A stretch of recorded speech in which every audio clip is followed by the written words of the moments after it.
नमस्कार दोस्तों, अगर आपको भारत और न्यूजीलैंड के बीच खेले गए चैंपियंस ट्रॉफी के फाइनल मुकाबले का पूरा रोमांच पसंद आया हो तो हमारे इस वीडियो को दिल से एक लाइक जरूर करें। दोस्तों, भारत और न्यूजीलैंड के बीच आईसीसी चैंपियंस ट्रॉफी 2025 का फाइनल मुकाबला दुबई इंटरनेशनल क्रिकेट स्टेडियम में खेला गया और इस मुकाबले के लिए भारत और न्यूजीलैंड के कप्तान टॉस के लिए मैदान पर उतरे और जब सिक्का उछाला गया तो यह न्यूजीलैंड कप्तान के पक्ष में गिरा और उन्होंने टॉस जीतकर पहले बल्लेबाजी करने का फैसला किया और भारत को फील्डिंग करने का न्योता दिया। और अब न्यूजीलैंड की तरफ से रनों का पहाड़ खड़ा करने के इरादे से उनके दो विस्फोटक ओपनर बल्लेबाज विल यंग और रचिन रविंद्र बल्लेबाजी करने के लिए मैदान पर उतरे। वहीं भारतीय टीम की तरफ से पहला ओवर मोहम्मद शमी लेकर आए और मोहम्मद शमी के ओवर की आखिरी गेंद पर रचिन रविंद्र एक शानदार चौका लगाकर अपना और अपनी टीम का खाता खोलते हैं और पहले ओवर में न्यूजीलैंड की टीम सिर्फ 4 रन बनाने में सफल हो पाती है। उसके बाद भारत की तरफ से चौथा ओवर लेकर आते हैं हार्दिक पांड्या और इस ओवर में रचिन रविंद्र हार्दिक पांड्या को एक ही ओवर में 2 शानदार चौके और एक शानदार छक्का लगाकर न्यूजीलैंड टीम का स्कोर तेजी से आगे बढ़ाते हैं और यहां से रचिन रविंद्र काफी आक्रामक रवैया अपनाते हैं और सिर्फ 5 ओवर में ही न्यूजीलैंड टीम का स्कोर 37 रनों तक पहुंचा देते हैं। न्यूजीलैंड की इस विस्फोटक शुरुआत को देखकर पूरी भारतीय टीम घबरा गई थी और अब भारत को विकेट की दरकार थी। तभी रोहित शर्मा 8वां ओवर वरुण चक्रवर्ती को देते हैं और वरुण चक्रवर्ती विल यंग को एलबीडब्ल्यू आउट कर न्यूजीलैंड टीम को पहला झटका दे देते हैं और अब यहां से न्यूजीलैंड की टीम 58 रन के स्कोर पर अपना एक विकेट खो चुकी थी और नए बल्लेबाज केन विलियमसन बल्लेबाजी करने के लिए मैदान पर उतरते हैं और इस बीच न्यूजीलैंड की टीम अपने 10 ओवर में 69 रनों तक पहुंच चुकी थी। लेकिन तभी भारत की तरफ से 11वां ओवर लेकर आते हैं कुलदीप यादव और वह विस्फोटक बल्लेबाज रचिन रविंद्र को बोल्ड कर न्यूजीलैंड को दूसरा सबसे बड़ा झटका दे देते हैं। रचिन 37 रन बनाकर आउट हो जाते हैं और भारत की टीम यहां से मैच में वापसी करने लगती है और अब न्यूजीलैंड के लिए स्ट्राइक पर 2 नए बल्लेबाज केन विलियमसन और डेरिल मिचेल बल्लेबाजी कर रहे थे। लेकिन केन विलियमसन ज्यादा देर मैदान पर नहीं टिक पाए और कुलदीप यादव ने अगले ही ओवर में उन्हें 11 रन के स्कोर पर आउट कर दिया। केन विलियमसन के आउट होने के बाद न्यूजीलैंड की टीम अब मुश्किल में नजर आ रही थी क्योंकि उन्होंने अपने 3 प्रमुख बल्लेबाज खो दिए थे। अब बल्लेबाजी कर रहे थे डेरिल मिचेल और टॉम लैथम। यहां से न्यूजीलैंड को एक बड़ी साझेदारी की जरूरत थी और दोनों बल्लेबाज धीरे धीरे बल्लेबाजी करना शुरू कर देते हैं। दोनों बल्लेबाज अगले 20 ओवर तक बल्लेबाजी करते हुए अपनी टीम का स्कोर 100 रनों के पार पहुंचा देते हैं। लेकिन तभी भारत की तरफ से 24वां ओवर लेकर आते हैं रविंद्र जडेजा और वह टॉम लैथम को 14 रन के स्कोर पर एलबीडब्ल्यू आउट कर देते हैं। टॉम लैथम के आउट होने के बाद ग्लेन फिलिप्स बल्लेबाजी करने के लिए मैदान पर उतरते हैं और उनके साथ डेरिल मिचेल होते हैं। दोनों बल्लेबाज 30 ओवर तक बल्लेबाजी करते हुए न्यूजीलैंड टीम का स्कोर 4 विकेट के नुकसान पर 135 रनों तक पहुंचा देते हैं और यहां से दोनों बल्लेबाज संभलकर बल्लेबाजी करते रहते हैं। जहां एक तरफ ग्लेन फिलिप्स धीरे धीरे खेल रहे होते हैं तो वहीं दूसरी तरफ डेरिल मिचेल अपनी टीम के लिए शानदार चौके छक्के लगाते रहते हैं और 37 ओवर तक लगातार बल्लेबाजी करते हुए न्यूजीलैंड का स्कोर 161 रनों तक पहुंचा देते हैं। यह साझेदारी रोहित शर्मा के लिए काफी मुश्किलें पैदा कर रही थी। तभी रोहित शर्मा अपने ब्रह्मास्त्र गेंदबाज वरुण चक्रवर्ती को दोबारा से गेंदबाजी थमाते हैं और वह अपने ओवर की आखिरी गेंद पर ग्लेन फिलिप्स को बोल्ड कर इस खतरनाक होती साझेदारी को तोड़ देते हैं। अब न्यूजीलैंड की टीम 40 ओवर में 5 विकेट के नुकसान पर 172 रनों तक पहुंच चुकी थी। जहां एक तरफ नए बल्लेबाज माइकल ब्रेसवेल स्ट्राइक पर होते हैं, वहीं दूसरी तरफ सेट बल्लेबाज डेरिल मिचेल बल्लेबाजी कर रहे होते हैं और 42वें ओवर में डेरिल मिचेल न्यूजीलैंड टीम के लिए शानदार अर्धशतक लगा देते हैं। दोनों बल्लेबाज लगातार बल्लेबाजी जारी रखते हैं, लेकिन फिर मोहम्मद शमी गेंदबाजी करने आते हैं और उनके ओवर में डेरिल मिचेल पहली और तीसरी गेंद पर शानदार 2 चौका लगाते हैं। हालांकि शमी इसी ओवर की चौथी गेंद पर सेट हो चुके डेरिल मिचेल को रोहित शर्मा के हाथों कैच आउट करवा देते हैं। डेरिल मिचेल न्यूजीलैंड के लिए शानदार 63 रनों की पारी खेलकर आउट होते हैं। उनके आउट होने के बाद मिचेल सेंटनर बल्लेबाजी करने के लिए मैदान पर उतरते हैं और उनके साथ माइकल ब्रेसवेल होते हैं।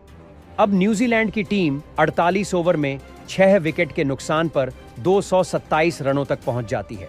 लेकिन अगले ही ओवर में मिचेल सेंटनर 2 रन लेने के चक्कर में रन आउट हो जाते हैं।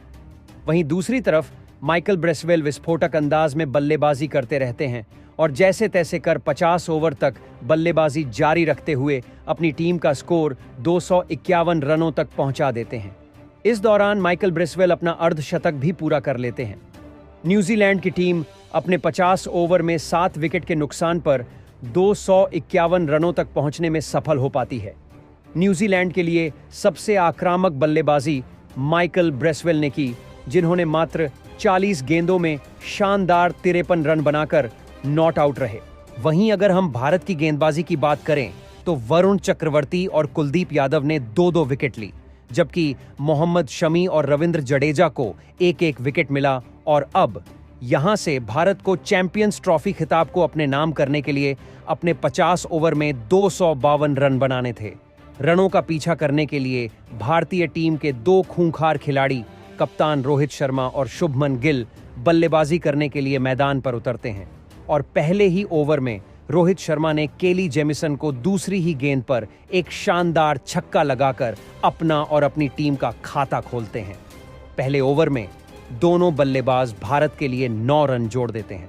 उसके बाद दूसरे ओवर में रोहित शर्मा फिर से न्यूजीलैंड के गेंदबाज को 2 शानदार चौके लगा देते हैं और 5 ओवरों में ही अपनी विस्फोटक बल्लेबाजी से टीम इंडिया का स्कोर 31 रनों तक बिना कोई विकेट खोए पहुंचा देते हैं। यहां से रोहित शर्मा काफी आक्रामक बल्लेबाजी कर रहे होते हैं, तो वहीं दूसरी तरफ शुभमन गिल आराम से बल्लेबाजी कर रहे होते हैं। रोहित शर्मा न्यूजीलैंड के हर गेंदबाज को रिमांड पर ले रहे होते हैं।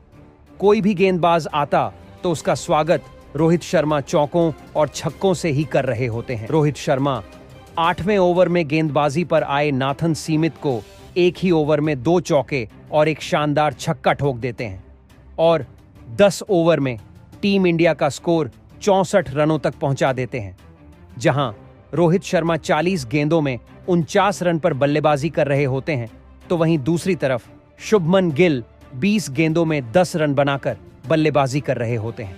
फिर अगले ही ओवर में रोहित शर्मा टीम इंडिया के लिए शानदार अर्धशतक लगा देते हैं और लगातार विस्फोटक अंदाज में बल्लेबाजी करते रहते हैं और फिर 17 ओवर तक बल्लेबाजी करते हुए टीम इंडिया का स्कोर 100 रनों तक पहुंच जाता है। अब ऐसा लगने लगता है कि भारतीय टीम इस मुकाबले को आसानी से अपने नाम कर लेगी।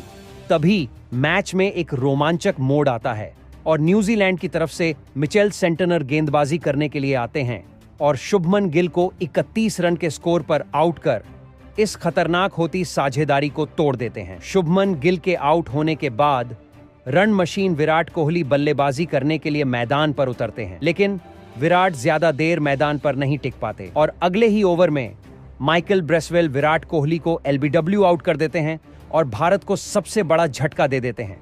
विराट कोहली सिर्फ 1 रन बनाकर पवेलियन की ओर लौट जाते हैं। अब भारतीय टीम 108 रनों के स्कोर पर अपने 2 प्रमुख बल्लेबाजों को गंवा चुकी थी। अब स्ट्राइक पर मौजूद थे श्रेयस अय्यर और कप्तान रोहित शर्मा।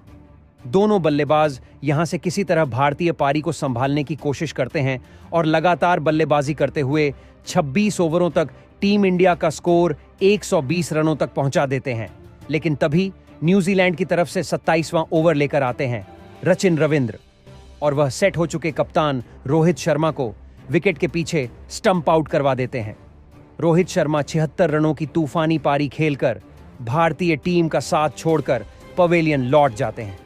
अब भारतीय टीम मुश्किल में नजर आ रही थी और स्ट्राइक पर थे 2 नए बल्लेबाज श्रेयस अय्यर और अक्षर पटेल। दोनों बल्लेबाज धीरे धीरे बल्लेबाजी करना शुरू करते हैं और यहां से न्यूजीलैंड के गेंदबाज लगातार अच्छी लाइन और लेंथ के साथ गेंदबाजी करने लगते हैं और भारतीय टीम के रनों पर अंकुश लगा देते हैं, जिससे भारत को रन बनाने का बिल्कुल भी मौका नहीं मिल पाता।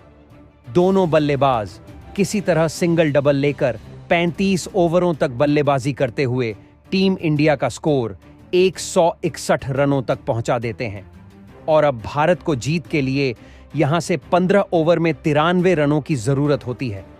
दोनों बल्लेबाज लगातार बल्लेबाजी जारी रखते हैं, लेकिन तभी गेंदबाजी करने आते हैं मिचेल सेंटनर और सेंटनर सेट हो चुके श्रेयस अय्यर को 48 रनों के स्कोर पर आउट कर देते हैं और भारतीय टीम को चौथा बड़ा झटका दे देते हैं और अब 40 ओवर में भारत 191 रनों के स्कोर पर अपने 4 खिलाड़ी गंवा चुका था। अब स्ट्राइक पर मौजूद थे अक्षर पटेल और नए बल्लेबाज केएल राहुल। दोनों बल्लेबाज किसी तरह भारत को धीरे धीरे आगे बढ़ाना शुरू करते हैं, लेकिन फिर 42वें ओवर में माइकल ब्रेसवेल अक्षर पटेल को 29 रन के स्कोर पर कैच आउट करवा देते हैं और भारत को 5वां झटका दे देते हैं। अक्षर पटेल के आउट होने के बाद हार्दिक पांड्या बल्लेबाजी करने के लिए मैदान पर उतरते हैं और उनके साथ होते हैं केएल राहुल। दोनों बल्लेबाज धीरे धीरे बल्लेबाजी करते हुए टीम इंडिया को जीत की तरफ आगे बढ़ाते रहते हैं और 47 ओवर तक बल्लेबाजी करते हुए टीम इंडिया का स्कोर 240 रनों तक पहुंच जाता है। अब भारत को जीत के लिए 18 गेंदों में सिर्फ 12 रनों की जरूरत होती है, लेकिन अगले ही ओवर में केली जेमिसन हार्दिक पांड्या को 18 रन के स्कोर पर आउट कर भारत को फिर से एक झटका दे देते हैं। अब बल्लेबाजी करने के लिए रविंद्र जडेजा मैदान पर उतरते हैं और केएल राहुल के साथ बेहतरीन बल्लेबाजी करते हुए टीम इंडिया को आईसीसी चैंपियंस ट्रॉफी 2025 का खिताब दिला देते हैं। भारतीय टीम 49 ओवर में ही न्यूजीलैंड द्वारा दिए गए 252 रनों के लक्ष्य का पीछा कर लेती है और इस फाइनल मुकाबले को अपने नाम कर लेती है। भारतीय टीम बिना कोई मैच हारे इस टूर्नामेंट को जीत लेती है।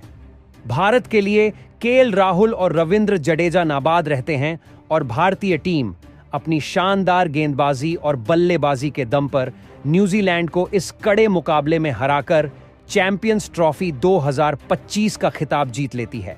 तो दोस्तों, आपको भारत और न्यूजीलैंड के बीच खेले गए चैंपियंस ट्रॉफी के फाइनल मुकाबले का पूरा रोमांच कैसा लगा? कमेंट करके अपनी कीमती राय जरूर दें। और अगर आप रोहित शर्मा को एक बेहतरीन खिलाड़ी मानते हैं तो हमारे चैनल को जरूर सब्सक्राइब करें। तब तक धन्यवाद।